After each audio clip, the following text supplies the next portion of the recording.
Hi, ako si Eunice. Isang live-in caregiver dito sa bansang Singapore. So, flower day ngayon. So, bumibili pala kami ng flowers ng Thursday or Friday, depende sa mood. Pero basta bago mag-Friday dinner, kailangan nakabili na kami. Yan, bumili ng siling halaman ng amo ko. Tapos, ayan pa. Yan pang binili niya.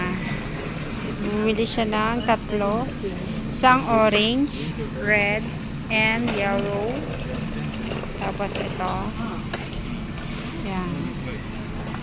Tapos ito, 4 na klase. Bumili siya. Tapos, About this one, sunflower. Okay. Favorite niya yung sunflower. Tapos, ang binil niya is magkano ang binil niya is $165. Yan ang binil niya. So, yun lang. Ingat. Bye! Siyempre, para sa video, ako rin maglalagay para may pamblog ako. So, ayan, inaayos ko na yan. Lalagay ko na sa likod na sasakyan ng aking amo.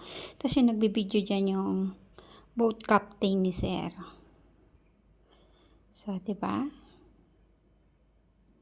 Ayusin natin na maayos para hindi masira yung ibang bulaklak. Yun lang. Ingat. Bye!